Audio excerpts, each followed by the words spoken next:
আসসালামু আলাইকুম। আশা করি সবাই ভালো আছেন। আল্লাহর রহমতে আমরাও ভালো আছি। আজকে জলপাইয়ের চাটনি বানাবো। আমার জলপাইটা পাইকা গেছিল, আমি পলিথিনে রেখে দিয়েছিলাম, এই জন্য পাইকা গেছে। এখন এটা ওই বিয়ে বাড়ি বা হোটেল রেস্টুরেন্টের যে চাটনি বানায় ঠিক ওইরকম করে ঘরোয়া স্টাইলে আপনাদেরকে বানিয়ে দেখাবো। বিচি কিছু রাখবেন, কিছু ফেলে দিবেন, সব বিচি রাখার দরকার নাই। এখন মরিচ আর পাঁচফোড়ন তেলে নিব।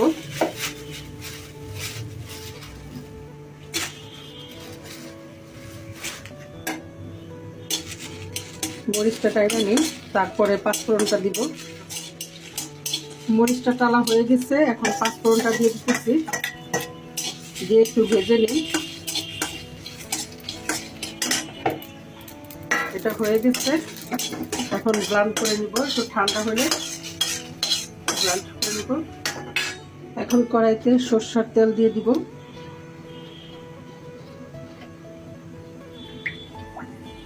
তেলের পরিমাণটা একটু বেশি থাকবে। এখন দারচিনি এবং একটা তেজপাতা দিয়ে দিব, দিয়ে এটা নাড়বো কতক্ষণ। গুড় দিয়ে দিতেছি, এটা টক জাল হবে। বিয়ে বাড়িতে এটা বানানো হয় এবং সবাইকে দেয় খাবারের সাথে সার্ভ করে। প্রয়োজন হলে পরে আবার দিব গুড়। এটা নেড়ে নিতেছি।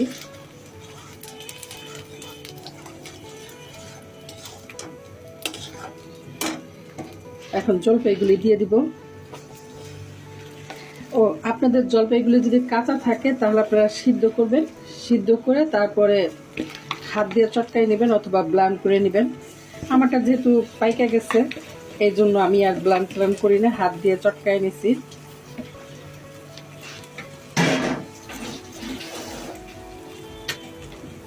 এখন লবণ দিয়ে দিব।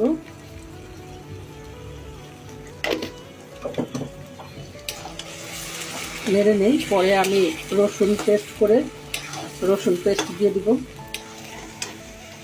এখন আদা রসুনের পেস্টটা দিয়ে দিতেছি।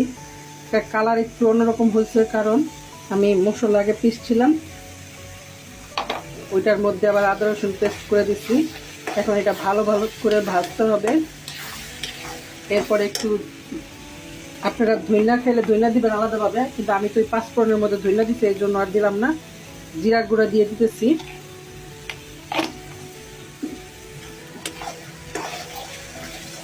কতক্ষণ নেড়ে নিই, আদা রসুনের কাঁচা কাঁচা গন্ধটা যাক, তারপরে পাঁচফোড়ন মরিচ ওগুলো মশলা সব একসাথে দিয়ে দিব। এই চাটনিটা আমি কিন্তু বিচি রেখে দিচ্ছি, সব বিচি ফেলে দেই নাই।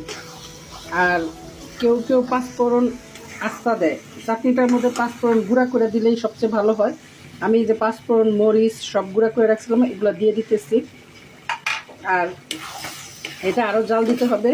এটা 1 বছর রেখে খেতে পারবেন, কোনো কিছু হবে না।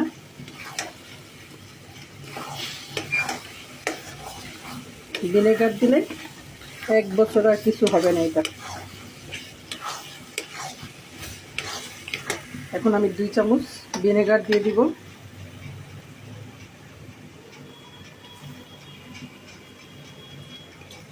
দুই চামচ বলতে 2 মুখা দিলাম আর কি। এখন আপনি এটাকে 1 বছর রেখে খেতে পারবেন, কিচ্ছু হবে না। এটা আমি আর কতক্ষণ করব তারপর আপনাদেরকে দেখাচ্ছি। আর একটু জাল দিব কারণ ভিনেগারটা দিচ্ছি, তো ভিনেগারটা দিয়ে একটু জাল দিতে হয়। এই যে আমার চাটনি কমপ্লিট হয়ে গেছে। এটা রোদ্রে দেওয়ার কোনো ঝামেলা নাই, এটা ঠান্ডা হলেই বয়মে ভরবো। আপনারা বাসায় ট্রাই করেন। আল্লাহ হাফেজ, আসসালামু আলাইকুম।